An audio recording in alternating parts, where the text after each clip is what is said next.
Israel's actions have been enabled by the pro-Israel lobby, which has operated in the US for many decades. In 2016 and 17, American journalist Clayton Swisher produced an investigative report about this lobby for the Al Jazeera News Network. The report included footage obtained by British undercover reporter Tony Kleinfeld, who infiltrated several pro-Israel organizations. When Israel partisans in the US learned of the film, they successfully pressured Al Jazeera not to broadcast it. Eventually, the documentary was leaked, and its explosive information became public. Despite the significance of its content, US media failed to tell Americans about it. The following is an abridged version of the film.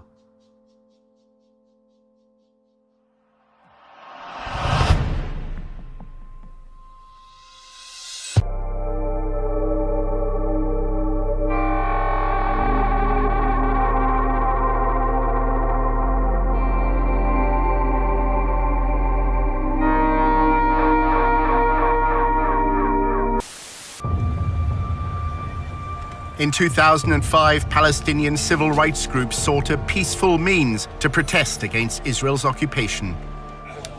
They identified goods from Israel and called for their boycott. The BDS movement was born.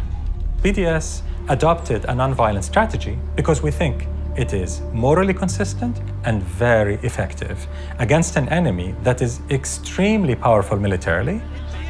We called for boycotting Israel, divesting from it, and eventually imposing sanctions on it, as was done against apartheid South Africa, to achieve basic Palestinian rights under international law.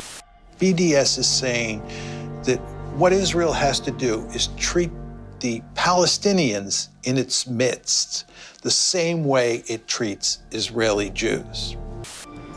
The secretive Ministry of Strategic Affairs, based in the Prime Minister's office in Jerusalem, was given a mission: establish a covert campaign to defeat the BDS movement. אנחנו אחראים על המאבק בתופעה, ובמסגרת זו יש לנו 4 רגליים: התראה, הרתעה, התקפה והסברה. אז אני אגיד לך שכשאם אתה רוצה לנצח בניהול מערכה, אתה צריך לעשות את זה עם הרבה מאוד עמימות. כמו שכשעבדתי על סוגיות צבאיות, כמו חיזבאללה, או כספי טרור, או סוריה, או כל מדינה אחרת שאיתה בעבר ניהלתי מערכה מולה כקמן. לא הלכנו ואמרנו לצד השני מה אנחנו מתכוונים לעשות. השארנו אותו בעמימות.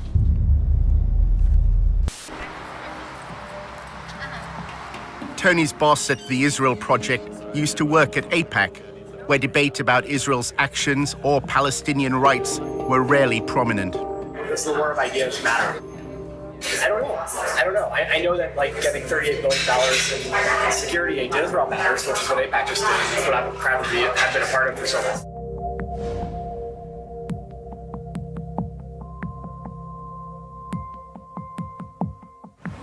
My job was basically to convince students that participating in the war of ideas on campus is actually a distraction.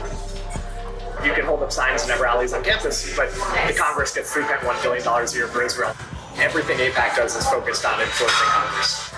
Congress is where you have leverage, so you can't influence the President of the United States directly, but the Congress can. AIPAC is very interested in making sure that every representative and every senator toes the line on Israel. And it is highly effective in that regard. That's why it's considered to be synonymous in many people's heads with the lobby. AIPAC's website shows members of Congress attending its conferences and declaring their support for Israel. And on behalf of Congress, thank you for sending a clear and unequivocal message to the world that the United States stands with Israel now, tomorrow, and always. I reject the BDS movement, whether it be on campuses in France and London or right here in the United States of America. To get elected in the American political system, you need lots of money. What AIPAC does is it makes sure that money is funneled your way if you're seen as pro-Israel, and it'll go to significant lengths to make sure that you stay in office if you continue to be staunchly pro-Israel. May God bless Israel. May God bless the United States of America. May God bless you all. Thank you so much. Thank you. They have questionnaires. Anybody running for Congress is expected to fill out a questionnaire. And they evaluate the depth of your commitment to Israel on the basis of that questionnaire. Then you have an interview with local people. If you get AIPAC support, then more often than not, you're going to win. Jim Moran is a Democrat who represented a congressional district in Northern Virginia. Our undercover reporter wanted to learn more about how funding is secured for congressmen. Speaking of the devil. David Oakes, a prominent pro-Israel advocate, invited Tony to a fundraising event. Oakes later called him to discuss the details. Is it just a social event? No, hold on. I'm going to email you a list of the people that this group supports. This is the biggest ad hoc political group, and definitely the wealthiest in D.C. Hold on. Mark Kirk, the senator from Illinois. Ted Deutsch from Florida. Barbara Comstock, she's the congressman from Virginia. Richard Byrd from North Carolina. Kelly Ayotte, she's fantastic. She's in the Arms Committee. They'll walk in the room and they'll say, everything here is off the record. And then they'll say, here's a little bit about me, and then people will ask very specific questions. The fundraiser was being held in a wealthy suburb of Washington. The AIPAC group, it makes a difference. It really, really does.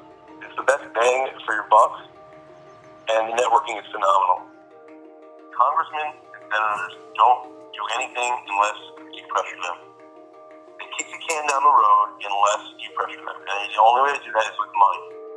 Right now, our current contribution limit from any person to a candidate is $2,700. Now, that's a lot of money, you know, and that can certainly buy some gratitude with the lawmaker.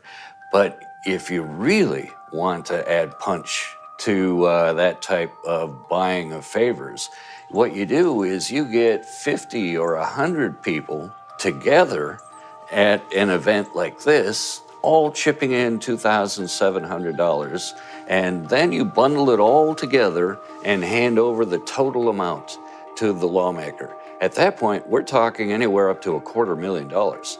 So suddenly you've got a group of people with the same demand they want from the lawmaker handing over $250,000. That buys a lawmaker.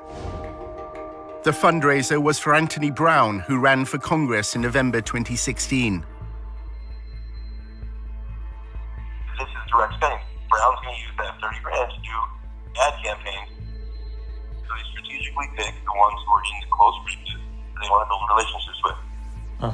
So we want the Jewish community to go face to face in a small environment, 50, 30, 40 people, and say, this is what's important to us. We wanted to make sure if we give you money that you're going to enforce the Iran deal. That way, when they need something from him or her, like the Iran deal, they can quickly mobilize and say, look, we'll give you $30,000. They actually impact it. He's actually saying we're buying these office holders. And that's the point. We're chipping in all this money so we can hand over $100,000 or $200,000 to the office holders so we can buy them. They're not supposed to advertise. There's all these advertising laws. I was surprised they had an invite. I've never seen an actual invite before. Oakes described a similar event he attended in New York, which included donors from Wall Street. In New York, with Jeff Talbot, we don't ask a goddamn thing about Palestinians. You know why? Because it's a tiny issue, that's why. It's a small, insignificant issue. The big issue is Iran. We want everything focused on Iran.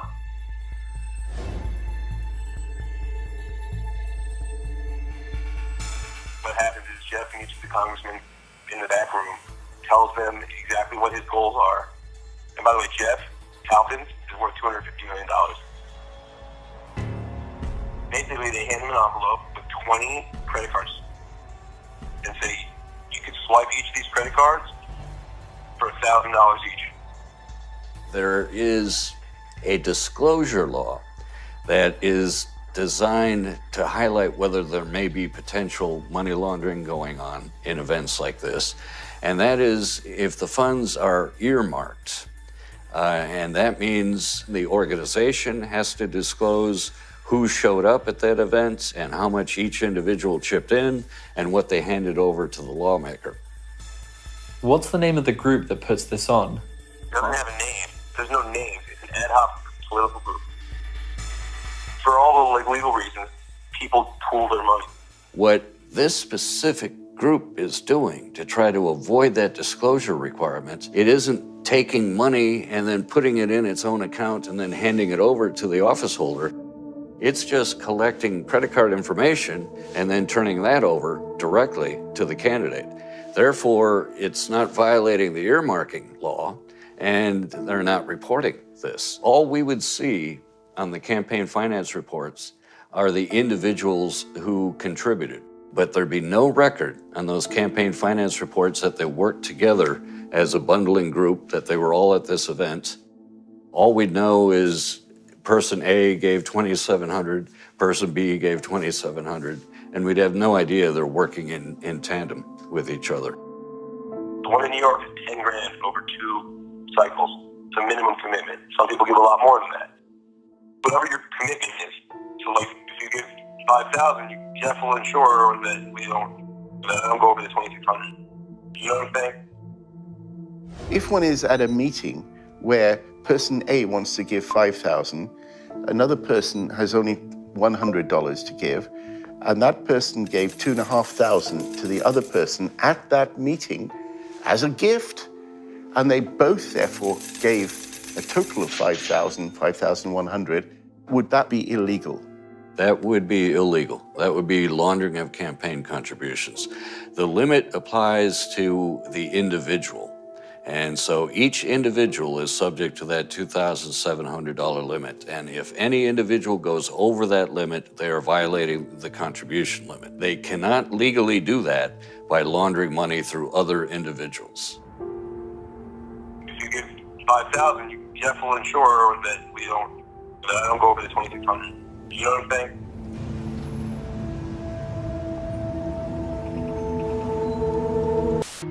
A relatively small number of families supply hundreds of millions of dollars annually to lobby politicians. The 200 families whose giving constitutes 90% of all political giving are not giving because they want a government contract or because it's good for their business. They're doing it because they actually care. In my view, it's obscene how much money there is. One of the most effective uses of the lobby's funds occurs when Congress is on its break. Every year, they fly hundreds of members of Congress to Israel for these extended travel junkets that are really lavish. They're first-rate vacations. They'll rack up $20,000 or more for a vacation for a member of Congress. The member can bring along their spouse, and they have a great time. An attempt was made to change the law so that all expenses-paid trips would be considered a bribe. I drafted legislation to try to reform the whole profession of lobbying to get rid of free travel and gifts from lobbyists. The Honest Leadership and Open Government Act of 2007 significantly enhanced the travel restrictions that if you're an organization that employs a lobbyist, you can only provide a one-day trip for a member of Congress. Then AIPAC exerted its influence. There was a major loophole written into the travel restriction that was essentially engineered by AIPAC, and this loophole is widely known as the AIPAC loophole. The clause excluded educational trips organized by a charity that didn't hire lobbyists. AIPAC happened to be affiliated to such a charity. It doesn't have an office, it doesn't have any employees, it's just a tax form that they filed. Gifts of dinner, gifts of wonderful resorts to stay at, gifts of entertainment, all of which is packed up into one of these trips, is a very, very effective tool at influence peddling. Most of our donors were like nudniks, like schleppers. The quality is starting to improve. We're attracting more impressive people. Until recently, the people we're attracting, is the guy who's wealthy, gives away $25,000 a year, $10,000 is to us, and this is his hobby and full-time job, and he won't shut the up or stop calling. We're finally starting to expand into the class of donors that AIPAC has, which is like the more elite, easier to work with, smart, strategic, writing big checks kind of money. It takes just as much time to get a $10,000 check from someone as it does getting $500,000. The money raised by AIPAC doesn't just fund congressmen who support their goals. If you wander off the reservation and you become critical of Israel, you not only will not get money, AIPAC will go to great lengths to find somebody to run against you and support that person very generously. And the end result is you're likely to lose your seat in Congress. They threaten. They immediately threaten. Even if they know that AIPAC can't defeat them, AIPAC can make their lives more difficult. They can make sure that their next town meeting or something, some members of the Jewish congregation jump up and say, "But you're anti-Israel." In 2002, AIPAC was lobbying Moran to vote for the invasion of Iraq. The executive director of AIPAC said that his most important accomplishment was securing the authorization for the use of U.S. military force in Iraq. AIPAC was pushing it very hard. Why does AIPAC benefit from the United States going to war? The United States getting involved in wars in the Middle East is ultimately in Israel's interests, because we have a stake in the region. Congressman Moran refused to vote for the invasion, as AIPAC requested. There are compelling, fundamental reasons why this body should oppose this resolution. Then at a public meeting, he was asked a question. A Jewish woman actually stood up in a town hall and she said, why aren't more Jews involved in the marches against the war? I said, if the leaders of the Jewish community were opposed to the war, I think that would make a difference. The lobby reacted, claiming this was evidence of Moran's belief in a Jewish conspiracy that was leading America to war. There was a conservative rabbi in my district who was assigned to me, I assume, by AIPAC. And he had warned me that if I voice my views about the Israeli lobby, that my career would be over, and implied that it would be done through the Post. And sure enough, the Washington Post editorialized brutally. Everybody ganged up.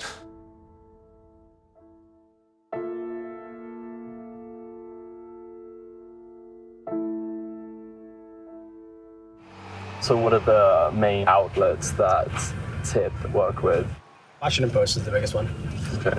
Isn't that like just down there or something? Yeah, it's actually that building. Moran claims the Washington Post's editorial board has a close relationship with AIPAC. The principal editorial board of the Post itself has been a very effective instrument because they've been able to maintain their credibility. And it's a great paper in every other way, but because they have such credibility, they're extremely effective. Everyone knew he wasn't anti-Semitic. Anti-Semitism has come to mean anti-Israel. The AIPAC crowd doesn't really care very much about whether or not a person likes Jews or wants one to move next door. All they care about is what their position is on Israel. Both of my daughters married Jewish men. My grandchildren are Jewish. Anybody that considers me anti-Semite is ignorant.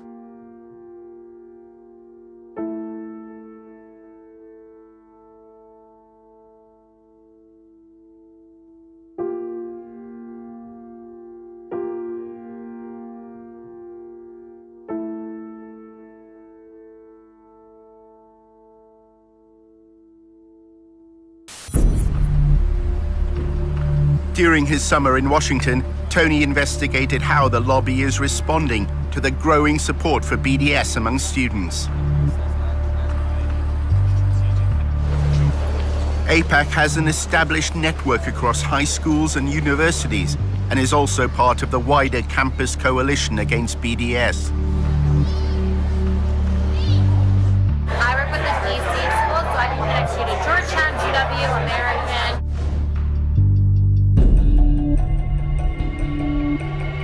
I think that you would really benefit from a conversation with the Israel on Campus Coalition.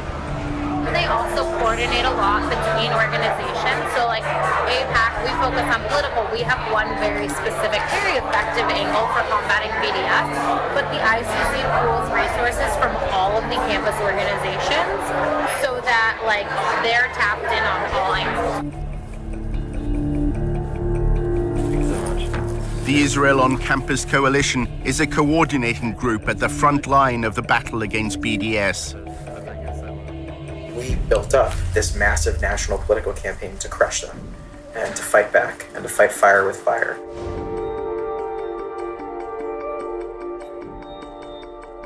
What we saw was a growing global movement to destroy Israel that was manifesting on American college campuses. The Israel on Campus Coalition is at the center of the lobby's response to BDS. There are about 100, maybe 120 now professionals that are working for a dozen national ICC partner organizations like AIPAC and Hasbara Fellowships and Stand With Us and Hillel and Chabad and API. Stand With Us and the ICC have a particularly close relationship.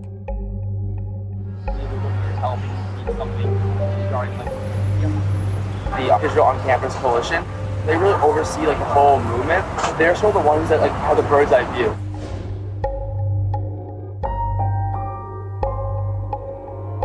Let's just say next week, a BDS resolution comes to campus.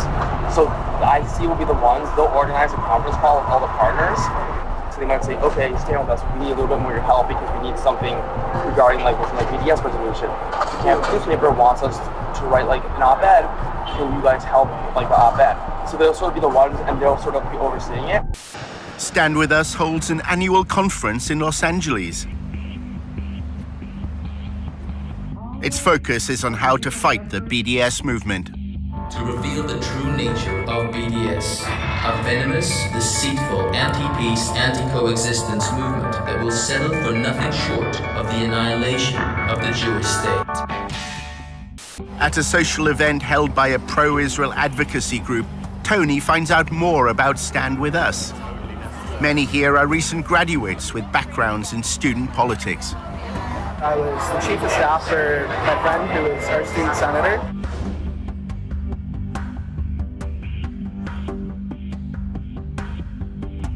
We had Stand With Us write some checks, but we didn't let them put their logo on it. It's just our names on the logo. We didn't want that association because on Berkeley campus, if you don't know, they hate Stand With Us. As well as working behind the scenes to provide funds, Stand With Us helps pro-Israel groups denounce students who support equal rights for Palestinians. We've used Stand With Us strategically on my campus to have them publish stuff when we wanted stuff published. One girl that was running for our student senate, her last name's Dick, Samaya Dick. The summer of 2014, the Gaza bombings happened. There's a lot of activity in the Bay Area, a lot of protests. You hear intifada, intifada, intifada. So, and I asked someone, I was like, oh, what does that mean? When Samaya stood for the Student Senate at Berkeley, the Arabic word meaning uprising inspired her election slogan. My last name means faith and governance, a way of life.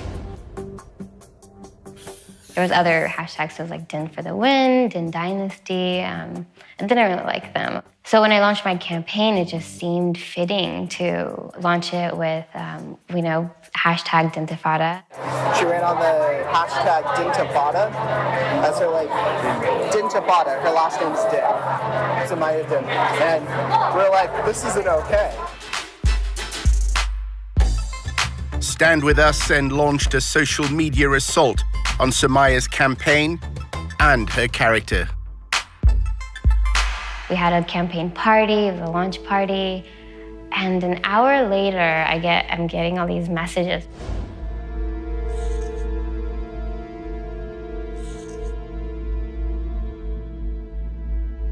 We had Stand With Us attack this girl in an article, at least on their Facebook. It's just an Arabic word, meaning uprising, and they redefined it to then serve their own purpose. Samaya received a barrage of abuse on social media.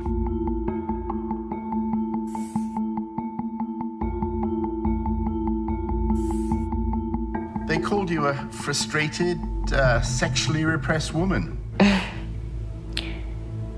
They said you were scum. They wanted to kick you out of the country.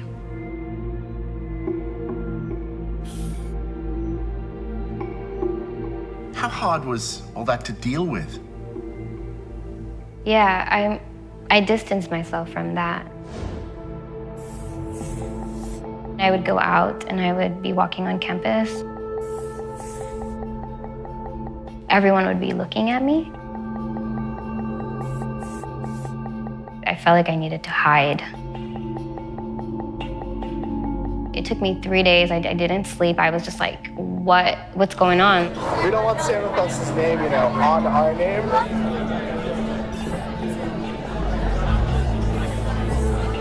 They have all sorts of followers, and some of those people are a little crazy.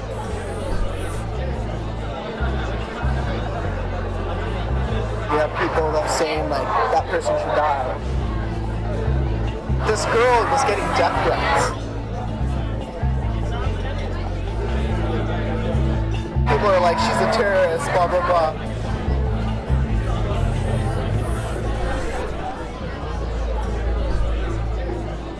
How involved are they on campus politics then? Even if it's money. They get money, but it's rare that they put their name on something because the leadership that I helped create on that campus is aware that it ruins relationships. At the Israel on Campus Coalition in Washington, Tony discovered that the lobby is deliberately adopting a clandestine approach on campuses. We should stand behind our work, not in front of it. It's not helpful for Stand With Us to say to a pro-Israel student, or the Israel Project to say to a pro-Israel student, oh, sure, we'll help you, but you have to put our logo on it. We're working so closely with Stand With Us, and we have such a tight partnership with them today that it's totally seamless.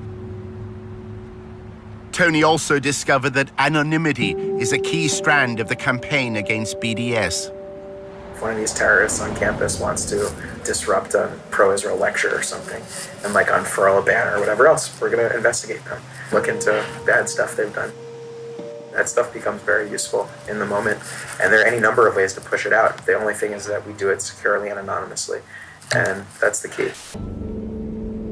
Julia was president of the pro-Israel group at Davis, which is part of the University of California. The growing support for the BDS movement in Davis and the lobby's response to it is part of a narrative that's unfolding across America's campuses. Students for Justice in Palestine, or SJP, brought a divestment motion before the Student Senate. I was very, very nervous. The entire room was filled. I think we had about 600 students and people from the community coming in to witness this vote. I am here today because, quite frankly, I am ashamed. I am ashamed of my university for supporting apartheid genocide of my people in Palestine. I ended the speech with something along the lines of being on the right side of history and for the university to end its unethical ties with these corporations who were doing brutal things to Palestinians. We knew they were going to win because our entire student senate was all pro-BDS.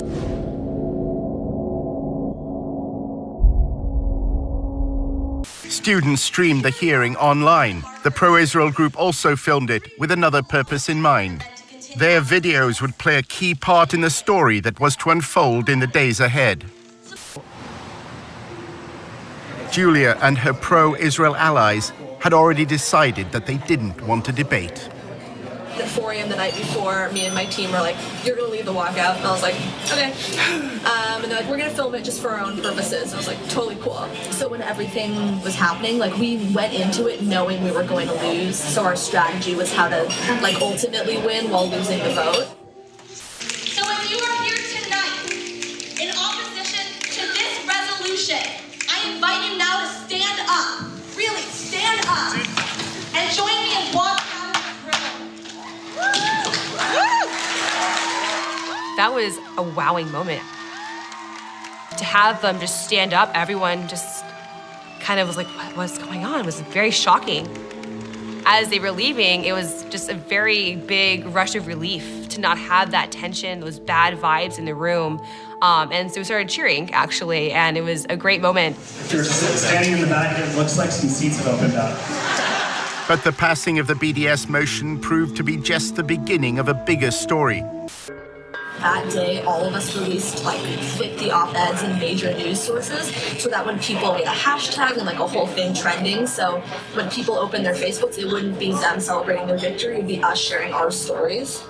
Once it blew up, then random people, like the Huffington Post contacted me and was like, do you have anything to say? And I was like, conveniently, I wrote an op-ed 2 weeks ago just in case. Anger and tension running high at the University of California Davis campus. What you just saw played out late last week as the Student Government Association voted on a resolution to boycott the Jewish state of Israel. Reports say when the Israel supporters tried to object to this vote, the pro-Palestinian students you just saw tried to shout them down with cries of Allahu Akbar. It's incredible to hear Allahu Akbar shouted in the middle of this university. And what does that represent, Megan? The subjugation of women, the torture of homosexuals, the torture of Christians.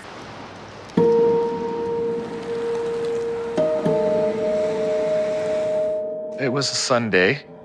I was in the kitchen. My partner was in the living room with my daughter.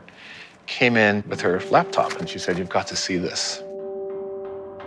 Bill Mullen has been a campaigner for the BDS movement for years. His wife had been sent a link to a website containing a letter addressed to her. This letter purported to be by a former student who said that she had been sexually harassed by me, and she had found other students at Purdue who had had the same experience, and she was writing this letter to tell their story. With the anti-Israel people, what's most effective, what we've found, at least in the last year, is you do the opposition research, put up some anonymous website, and then put up targeted Facebook ads. Within a very short time, within about 48 hours, we were able to establish that these multiple sites that we had found attacking me had been taken out almost at the same time, and that they were clearly the work of the same people. Every few hours, you drip out a new piece of the opposition research. It's psychological warfare. Drives them crazy. One of the accounts said that in the process of supposedly putting my hand on her, I'd invited her to a Palestine organizational meeting. And I thought, well, you're sort of putting your cards on the table there, whoever you are. We found out that a student at Purdue, who I work with, had also been targeted. A former activist with Students for Justice in Palestine agreed to speak only with her face concealed. It said that I would get drunk and go and have sex with multiple guys, and that's just a huge attack on my character and a massive lie. My parents were very upset. They immediately told me to quit my involvement with SJP. They either shut down or they spend time responding to it and investigating it, which is time they can't spend attacking Israel. That's incredibly effective. The main focus was to attack my reputation and my character, pretty much to mess with me so that I don't want to continue my involvement with SJP. It was really an attempt by people who didn't know us to think, maybe I can destroy this marriage at the very least. Maybe I can cause them horrendous personal suffering. The same letter purporting to be harassment to my wife used the name of our daughter. I think that was the worst moment. I think we thought, these people will do anything. They're capable of doing anything. Could you send me some of these websites? I'd be very curious just to see what they look like. I couldn't. You couldn't, okay. But, Canary Mission is a good example. Canary Mission is highly, highly effective to the extent that we monitor the Students for Justice in Palestine and their allies. I remember it was the morning I was getting ready for school. I was about to graduate at this point, in a pretty cheery mood, I'd say. I got a Facebook message from one of my friends. She goes, "Hey, Marcel, I don't mean to freak you out, but I think you should see this." I click on it, and then I see it's a picture of me, and it's my name, and it's a profile about me. When I saw that this was a website dedicated to taking down pro-BDS activists and painting us all as terrorists and anti-Semitic, it was chaos. It was chaos in my mind. What are people gonna think when they look at my name on Google? Are they gonna think I'm a terrorist? Are they gonna think I don't like Jewish people? And they're picking out individuals who they think are critical of Israel, and they're smearing them. And they're telling them that what's going to happen here is if you don't cease and desist from acting like this, we in the end will do much to destroy your career. A few years later, these individuals are applying for jobs within your company. Canary Mission's promotional video threatens to pass these smears onto prospective employers. To ensure that today's radicals are not tomorrow's employees. It was shattering to me because I had to look for a job, I had to start my life, and now I had this website smearing my name before I even got a chance to really make a name for myself. Somebody did contact my employer and ask for me to be fired based on my pro-Palestine activism. They said that, you know, if they continued to employ me, that their values are anti-Semitic. It can be really scary at first. I was mostly harassed via Twitter. They were tweeting me like every 2 or 3 days. They take screenshots, even way back to my Facebook pictures that don't even look like me anymore. Just digging and digging through my online presence. They're terrified of Canary Mission, and it's about time. We had always been afraid of ending up on there. It was like very personal. They see us as such a threat that they have to kind of twist and turn and delve into our personal lives. As if they were trying to scare us into stopping our work. Their Twitter campaign is relentless. Every picture that I post on Facebook, it goes onto one of their websites with every tweet that I put in. Every hashtag I post on Instagram, it goes into one of their files.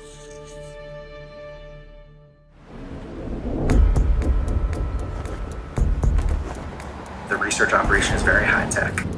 When I got here a few years ago, the budget was like $3,000. Today it's like $1.5 million or more. Probably it's like $2 million even at this point. I don't even know, it's huge. It's a massive budget. We've got major political consulting firms on retainer that are here all the time. We have our own opposition researchers. We have a lot of communications capabilities, and what's most interesting about it, I think, is that 90% of the people who pay attention to this space very closely have no idea what we're actually doing, which I like. Caffeinated, yeah, I tried it, yeah. As he left his meeting at the ICC, Tony reflected on the way Jacob Boehm had reacted to his questions about Canary Mission. We do it securely and anonymously, and that's the key. It sounds very similar to like a Canary Mission and that kind of thing. Is that, yeah. Are you guys like in touch with them at all, or is there any kind of, no? No, Canary Mission is totally anonymous. Yes. Yeah, it's hard to figure out who's behind it. Canary Mission is highly, highly effective to the extent that we monitor the Students for Justice in Palestine and their allies. We're doing it back. I mean, not we, but there's some anonymous group. We don't know who's behind it. I would ask where they get their money from, because ultimately that tells you where the control is. Our undercover reporter, Tony, is having a coffee with Eric, his boss at the Israel Project.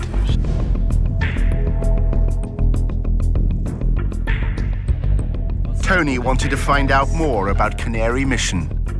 There's a guy named Adam Milstein who you might want to meet. He's a convicted felon. That's a bad way to describe him. He's a real estate mogul.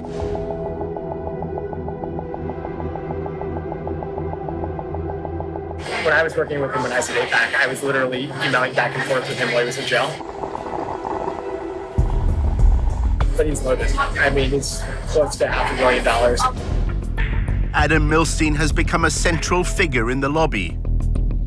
His foundation funds numerous pro-Israel organizations. He also sits on the boards of AIPAC's National Council, the Israel on Campus Coalition, and Stand With Us. Our reporter filmed him alongside Jacob Boehm from the Israel on Campus Coalition at the Stand With Us conference in Los Angeles. The two men had lengthy private discussions. Milstein is close to probably the wealthiest donor to the pro-Israel lobby, Sheldon Adelson. Adelson's money helped Milstein expand the Israeli-American Council into a major new force within the lobby.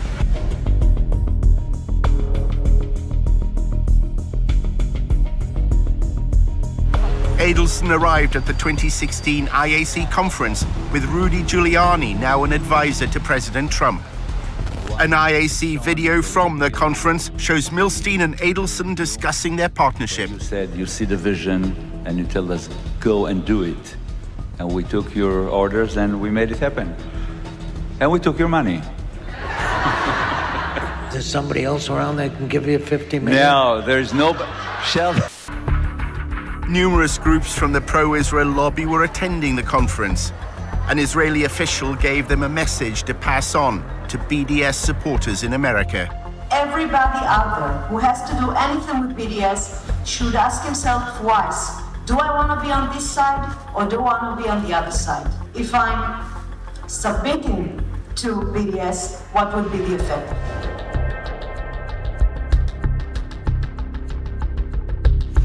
We've got the budget. We can bring things to the table that are quite different. In episode 1 of The Lobby USA, Tony discovered that the Israeli government has launched a covert campaign to gather information on American citizens.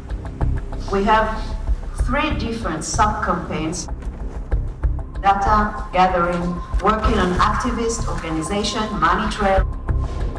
The Israeli official named one organization that was a partner in its covert campaign, the Foundation for Defense of Democracies, or FDD.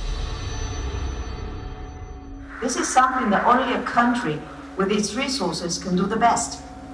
We have FDD. We have others working on this. She names the Foundation for the Defense of Democracy as an agent for this foreign government going after American citizens. I mean, that quote is a smoking gun. Yeah. Sorry, are you Jonathan? Hey, I'm Tony. Hi. Hi. I met up with Benny Wine. Jonathan Shanzer works for the FDD. He produces research on the financing of armed groups. Yeah, I'm very interested in getting involved in like BDS activity and stuff like that. Hopefully anti-BDS. If you had on tape a senior Russian or Iranian or even Canadian official saying that they were running covert operations to spy on Americans and using an organization like the Foundation for Defense of Democracies as a front group, I think it would be a bombshell. Think tanks like the FDD play an important role for Israel in the media.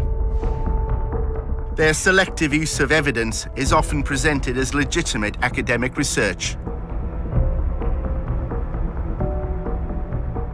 They try to educate people to understand that Israel is effectively a Western liberal democracy in the sea of terrorist states, which is the Arab world.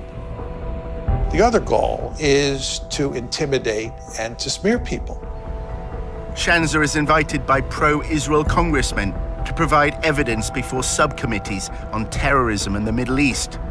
He uses them to insinuate that prominent activists for Palestinian equal rights are linked to armed groups. The AMP's founder and president, Hatem Bazian, was one of 2 featured speakers at a 2004 fundraising dinner in California. Incidentally, the other speaker at this dinner was Mohammed Al-Mazain, who is currently in jail for his role in the Holy Land Foundation and for providing financial support to Hamas. When you entered into the congressional record, now people are begin to think that there's some legitimacy to it. So this dumping of utter nonsense and garbage into the congressional record, into a legitimate hearing, will have an effect down the line. There's also Osama Abu Ershad. He is currently the National Coordinator and Policy Director for AMP. Mr. Abu Ershad also runs a pro-Hamas newspaper in Virginia. They made Palestine as a front on the war on terrorism. It was Al-Qaeda that attacked the United States. It wasn't Hamas or any Palestinian organization. It was Al-Qaeda. I should note here that our open source research did not indicate that AMP or any of these individuals are currently involved in illegal activity. He himself, in his testimony in Congress, he says, we have no evidence of any wrongdoing by this organization, but still you have to investigate them. So investigate us for what? For doing nothing wrong? The fact it's rubbish does not mean that people don't listen to it, right? Shanza's allegations that American students are somehow connected to armed groups in the Middle East has become part of the lobby's attempt to demonize BDS. Tony's boss, Eric, was also at the event. He's old friends with Noah Pollock. I want to hire Tony at the Israel project. Tony's another troublemaker from the UK. Yeah. He's a good guy. Noah's the best. As Tony left the event with Eric, the conversation turned to smearing BDS supporters. Eric said wealthy pro-Israel donors now have the freedom to fight Israel's critics however they want. In this country, you have these billionaire types who are starting to realize, like, oh wow, I don't need to participate in the Republican or Democratic parties. I could build my own apparatus and have influence from Los Angeles or Detroit. And Al Milstein's one of those guys. And he funds the Israel project. He does a lot of great work. Eric then made a remarkable claim when Tony asked about Canary Mission. Who are the people involved with them? It's him. It's him. Adam Milstein. Yeah, I don't know who he hired to oversee it. Adam Milstein. He's the guy who funds it. We need to expose the fact that they're anti everything we believe in. We need to put them on the run. So Adam Milstein, he funds the Israel project and he's funding the Canary Mission website. Yeah, which is interesting because it makes it seem as though we're a part of it, but we're not. Actually, I was involved with the effort to start with the name and shame. He called a group of us to ask us what we thought. I told him actually I thought it was a bad idea, but he did it anyway. They've lost the political argument. They can now do nothing but resort to personal smears against us. They can't engage us in discussions of the occupation. They can't defend apartheid. They can't defend the bombings in Gaza, but they can try to destroy our lives. Kind of really desperate and pathetic almost, you know, going after students, trying to compromise their futures because they're trying to fight for social justice. I know a guy actually is working with Adam on all sorts of digital spying. There's a group of like anonymous people who have a very sophisticated digital strategy for exposing these people and making sure that stuff stays with them. Yeah. There's no one on their side doing it, so you don't have to worry about your reputation.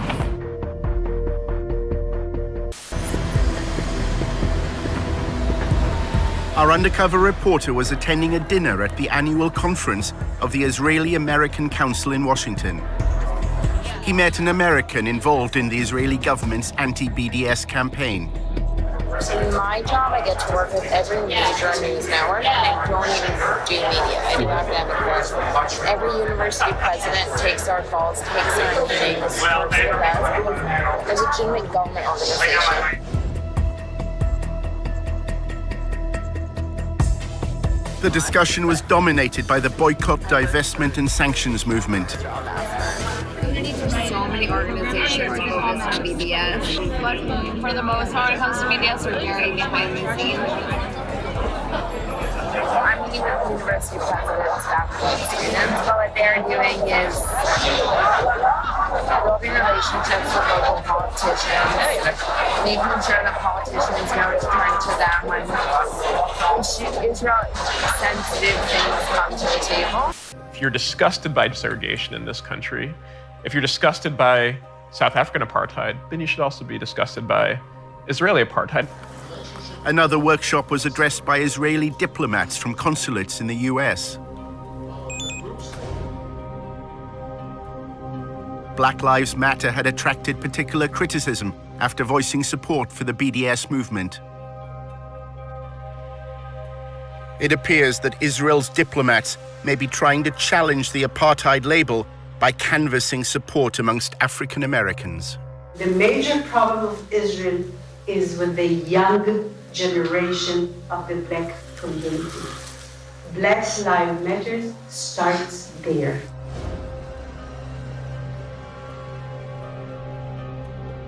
I had last week a sit-down dinner at my house with 40 people, which are considered the leadership of the black community, and very important people. they can be part of our doing an activity. Pro-Israel groups are trying to cultivate a new generation of black leaders that is pro-Israel by bringing them to AIPAC conferences on all expenses paid trips, by taking them on delegations to Israel. Eric told him why Jerusalem is a favorite hub for journalists covering the Middle East. One of the reasons why Israel's covered disproportionately is the overwhelming majority of journalists covering the Middle East are based in Jerusalem. Tip is laying the groundwork in the media for a future war between Israel and Hezbollah. We're preparing for the worst case scenario. If it happens, we have to be ready because that war will be won and lost, the court of public opinion, not on the battlefield. Journalists based in Jerusalem would likely cover that war. The Israel Project has an office there. We have an enormous interest in affecting the people who are on the ground there, and that's what they do. They build relationships with people who give them information that they can then feed to journalists who we're building relationships with. And so Lure is a staff of about like 20 people.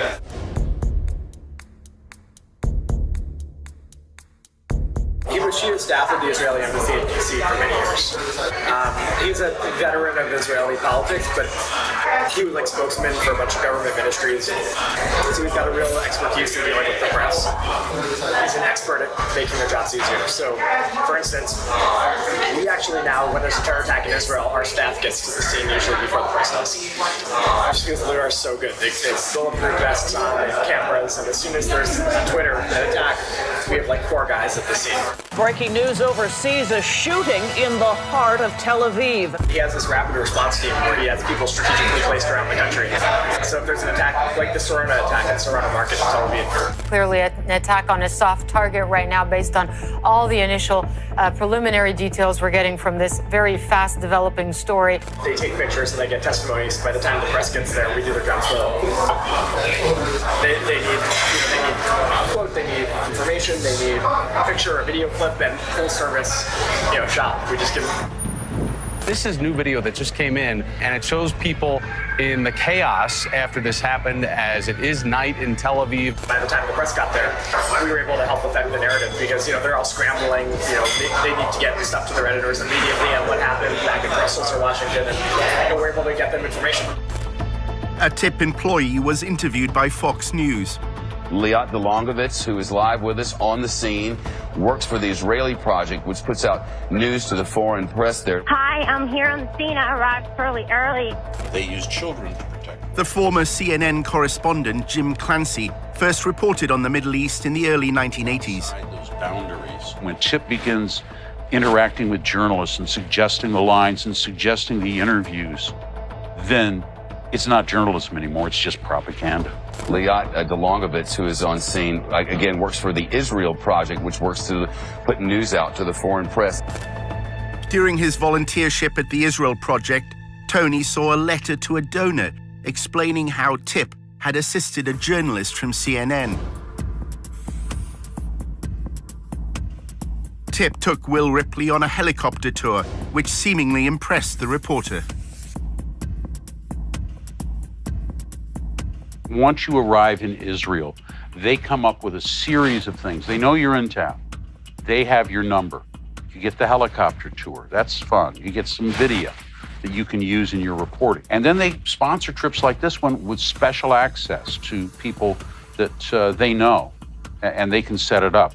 I visited the Israeli side of the border with Gaza and can tell you the tension there is palpable. Hamas leaders have stated that they are aggressively expanding their underground labyrinth of tunnels. This won't help. The safe room won't protect you from a tunnel attack. Not from that. It's a very compelling report, but it's based on an absolute lie. And there are even reports from some residents they are hearing digging underground.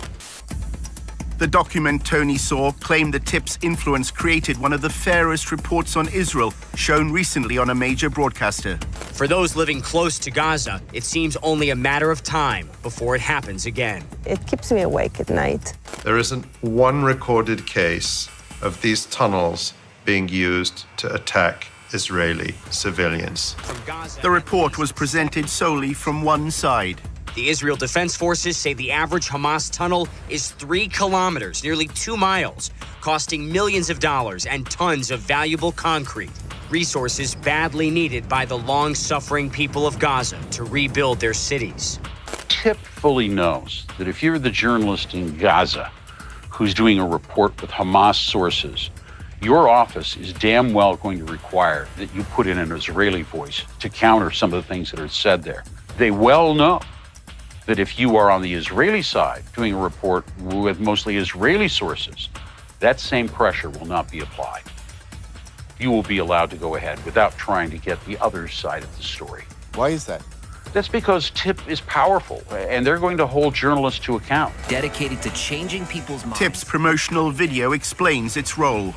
We don't attack the media. We become a trusted partner and resource, bringing integrity and facts to the coverage. But recalled instances when the pro-Israeli lobby exerted influence. The big media companies will tell you that, well, maybe they won't tell you this, but they have been harassed. If they had Palestinian journalists who knew the ins and outs of the Palestinian Authority, for example, they were blatantly told to get rid of them, that they weren't trustworthy journalists. Whatever a journalist reports, if it's not liked by whether it's TIP or people within the government, they will put pressure on the media houses, the big networks. TIP's online promotion claims it shapes the way Israel is framed in the international media. TIP changes the way thousands of media reports appear every year. And then we add platforms of our own, getting people talking, taking command of the conversation. This last week, but when I was there, I met with both Herzog and Netanyahu.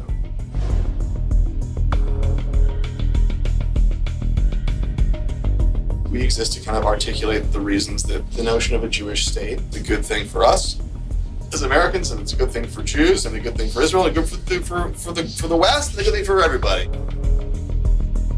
Block describes the pro-Israel lobby as a three-legged stool, propped up by influencing Congress, shaping policy through think tanks, and thirdly, TIP's role, managing the public discourse. He was AIPAC spokesman, and he was like the troublemaker. He's always breaking the rules, but always getting done. He's very effective at strategic communications and dealing with journalists. At AIPAC, he was the man. I mean, he could get anything on the front page of the Washington Post. The Israel Project gained notoriety in 2009 after an internal policy document was leaked. It was a phrase book for pro-Israel advocates. Key phrases, words that work, were determined from focus groups.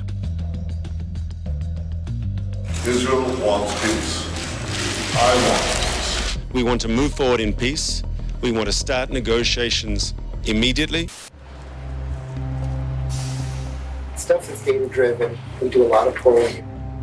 Every month we do a national poll, exactly looking for these kinds of messages that work.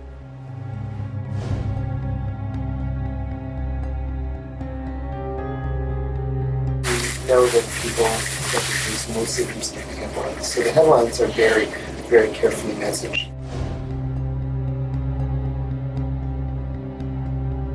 If all Palestinians can be referred to as terrorists, as in a terrorist attack, they've won a battle.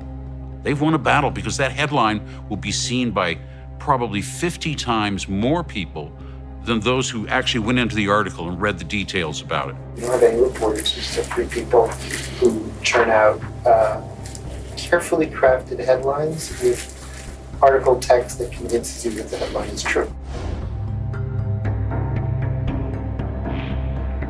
They understand that it's just the 5-word headline or the 6-word headline that carries the message. The point is never to get to the real debate.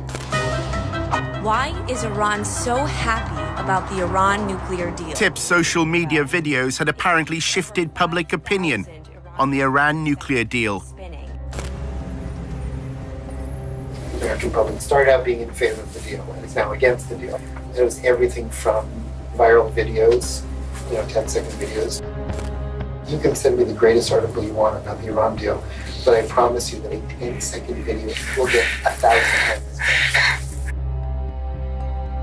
people aren't reading as much, they're not interested. In fact, history's a little bit bunk. You know, a lot of people kind of come up now and there's this notion of postmodernism and nothing is true anymore. We are at this sort of interesting moment in time where we need to understand what it is that affects people's understanding and perceptions about what's right and what's wrong and how they work. This visual stimulus and stuff. How are people learning things? There are also other things that we do that are completely off the radar. When we work together with a lot of other organizations, we produce content that they then publish with their own name on it. The Israel Project is supplying what it calls white label, that is unbranded content, to other outlets. We're putting together a lot of pro-Israel media through various social media channels that aren't the Israel Project's channel.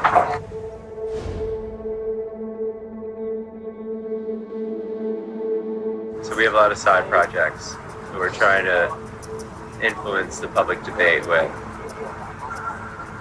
So that's why it's a secretive thing, because we don't want people to know that these side projects are associated with the Israel Project. TIP runs a collection of Facebook communities that cover topics ranging from history and the environment to current affairs and feminism.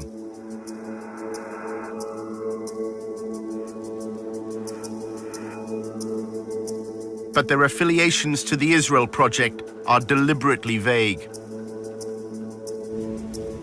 Why is it that they can't be connected to the Israel Project? I think it's because we want to be people to view them as subjectively as possible.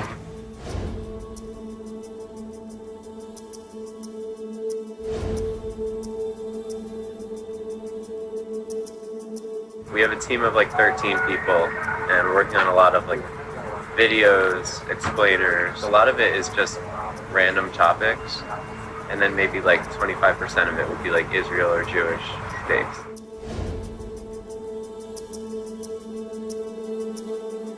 The Israel brand is increasingly toxic. So you can't sell Israel directly. You have to have sort of other hip stuff that's just very innocuous, fun, and then from time to time you're going to slip something about Israel in.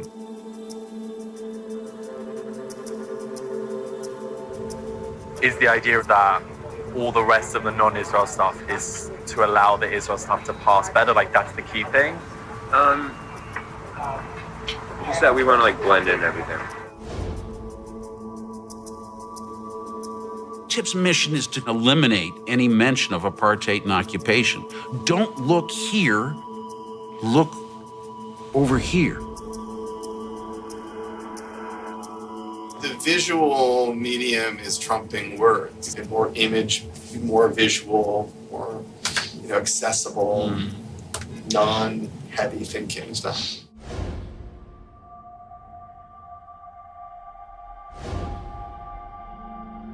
Kittens are easy to sell. Apartheid is a much harder product to get people to buy. More and more people will use the word apartheid when they talk about Israel.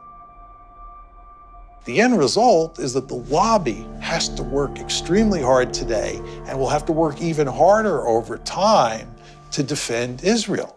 And of course, in part, this means doing everything that can be done here in the United States and in the West more generally to discredit the BDS movement, because the BDS movement is so dangerous to Israel. Tony had gathered that the lobby's concern with BDS was not its economic impact, but a much wider threat to the power of the pro-Israel lobby. The specific potential of an immediate boycott, that's not a problem.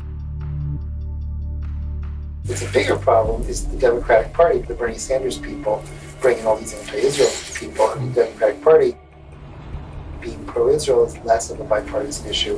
And then, every time the White House changes, policies towards Israel change, and that becomes a dangerous thing for Israel. There is an actually important battle being fought on the campuses. For half a century, bipartisanship has been the cornerstone of AIPAC's success, as its website video explains. By some measures, Democrats and Republicans are more divided today than at any other time in the last 2 decades. But America's support for Israel transcends partisan politics. So when it comes to strengthening America's relationship with Israel, support must come from both sides of the aisle. That's where AIPAC comes in. What's begun to happen over the past decade is that support for Israel has begun to wither away in the Democratic Party. And in contrast, support for Israel in the Republican Party has begun to increase. And what you see is there is a substantial difference today in support for Israel in the two parties.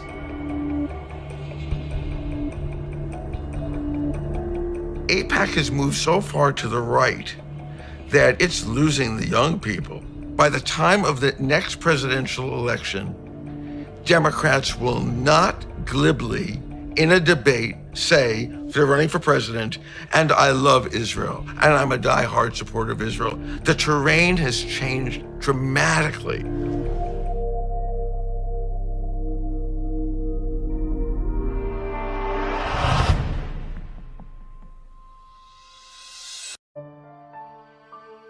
We must join together and organize if we are to overcome this powerful lobby. You can help. Contact If Americans Knew and share this video with everyone you know.